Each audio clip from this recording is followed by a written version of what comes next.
Homecoming week, which is exciting time. Just kind of recapping a little bit from the game. We were beaten by a better football team. We could have played better.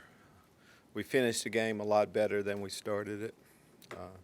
Defensively, the discipline, gap control, some of those things. Offensively, one player here or there. Of course, when a team has twice as many plays as you do, it's hard to win the football game. So we lost to a good football team. But it's about moving on. We learn something each week from our ball club. This week, be good, of course, to get back and play at home. No major injuries to report from the game. Hopefully we'll get, the guys that missed a game, continue to get better, and we'll have some of them available. Don't know, can't give you we can, save ourselves a little bit of time. I'm not going to talk on the injuries. There's nothing to report. Be able to report a little bit more on where our players are after practice tomorrow, but everybody's getting a little bit better. Take your question. Even if you won't tell us, do you have a clear idea of which quarterbacks will be available? Yes, we do. After watching the film of Jeff George Jr., how do you kind of evaluate his I think it was a typical first game. When you lose a game that way, we didn't have a lot of winning performances, so it's hard to just, you have to have a first game. And Jeff did some good things, at times, like our football team did at times. So, again, he hadn't gotten a whole lot of reps, 1 week to really prepare. But, we saw a lot of things that we liked. Would you agree, Lovie, that he never backed away from the challenge, that as the game went on, he warmed to it as best he could? Absolutely. That's a tough environment to have your first start. But if you know him, that's a part of his personality, too. He's a confident guy. And it definitely wasn't too big for him, anything, like that. And again, as a football team, when we didn't play as well as we need to, you kind of have to group it all together. But, like some things he did. What's been the challenge for your team to, especially your offense, through three quarterbacks changing in and out, to have that kind of change for your offense? How do you fight through that? As offense, you can't really you have to. It's just about doing your job as much as anything. Offensive line, it doesn't matter who the guy is, back behind, protection on pass. For our running backs, opening holes. Again, what running back, we play a lot of running backs too. And it's just not the offensive line, it's just everybody doing their job. I know it's easier when you have the same group working together, but that's not how life normally goes. So I don't think that has hurt us as much as just we could have had the same quarterback. Just consistent play as a whole, man to man, player to player. That's what we need to do a better job of.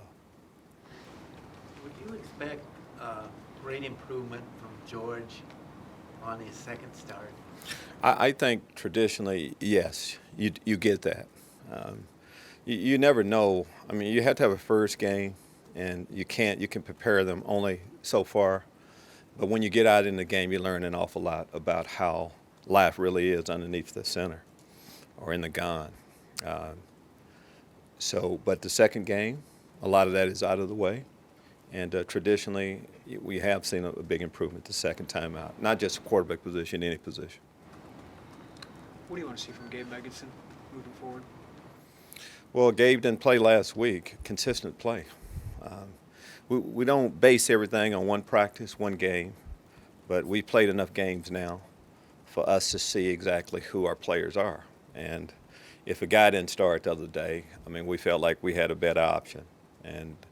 And Connor played pretty good in his spot last week. And just not Gabe, it's every player. That's what we're going on. Not having Trey Watson for the first half this Saturday, how does that, what's that do to your defense? Well, it causes problems. Trey has been one of the guys that we've kind of locked in with. But when you break the rules, that's what happens. You get penalized. And it's not like it was in dispute on that call, anything like that. Same with Carroll Phillips the week before, whenever. Can't make those penalties really do hurt you, and it has a lasting effect. as we see, not just that game, of course, but this one. But just like an injury, a player is down, this next guy up. We have a couple of options that we'll look at this week to get ready for the first half. How's Minnesota look to you? Good. Good record. But it's just not the record. I mean, they play, good football. Defensively, they play hard, run around. And that's the first thing you look at. How hard does the team play? They do. They don't do a lot of different things, but what they do well. Offensively, probably a combination of some of the offenses we played before, maybe Western Michigan a little bit, but they can run a traditional offensive attack, two backs, backfield set. They have two excellent tailbacks, but they can also mix in some of the read option stuff too. So multiple attack offensively.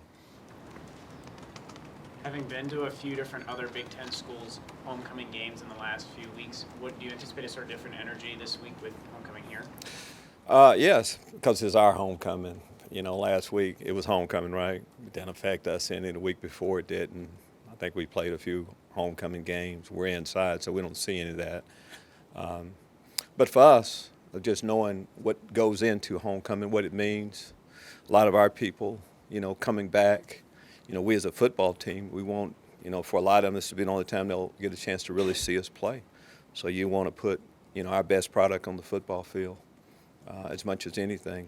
Then we have a lot of distinguished, I'm talking just not our famous alums, but just people that really love our university. And I know part of them having a successful homecoming weekend is how their football team performs. So that is definitely our plan.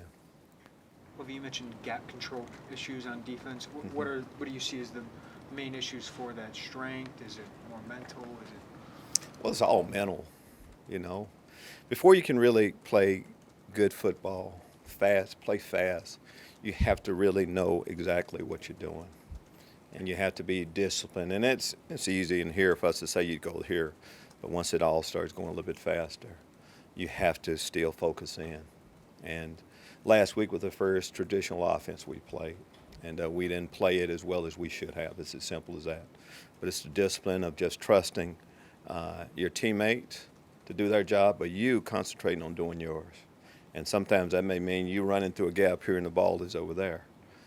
That just doesn't happen overnight. We'll continue to work on that. How would you kind of evaluate Carroll Phillips and Dwan Smoot? Obviously, you think you have high expectations for those two. They put up some numbers, but how would you evaluate their seasons? You said our defensive end? Yeah.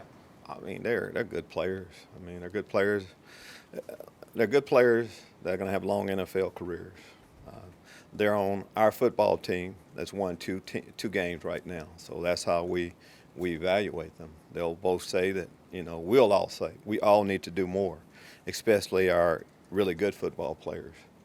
And, of course, a lot starts up front. So as we go down this next stretch, yes, we need, of course, Smoot, Phillips, and others to pick up their game.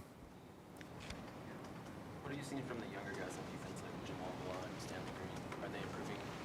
Improving, yes, but just like our team, we need to make more improvements. But there's the young players that have good futures, bright futures ahead of them. But they're going to play better in the future than they are right now. And again, that's what I'm saying about our football team. But for us to continue to play these type of young football players, they're the ones that's giving us hope. But you want to see steps each week, and that's what we're doing. Stanley Green was involved, 2 big hits, caused 2 fumbles. He has potential. Jamal Malone the week before causing 2 takeaways. So those guys are doing good. They're getting good play from them. But when you're young, it's just about consistent play every down. Are you seeing the type of production and progress out of the tight ends? It's a group we haven't really talked much about this season. As a football team, we haven't progressed enough. So the tight ends, tackles, all of us. We lost a game really big this past week. So it's in the week to talk about, really on how much any of us, improvement that we've made. But we are making, taking steps. But we're not there yet. So And we need to practice this week, all positions.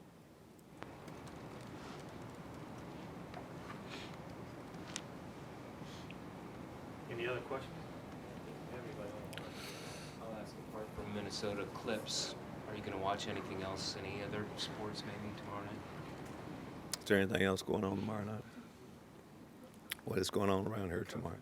Come on now. What's we never going know. on? I'm a sports fan.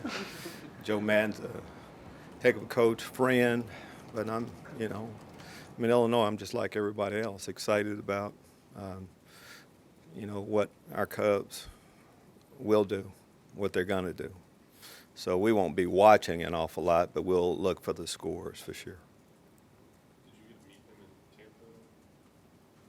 And Tampa is where I first met Joe, yes. I know you got some Cleveland Indian fans in your staff. Or is there any bickering back and forth or anything else? No, it's about, Illinois. It's about Chicago right now.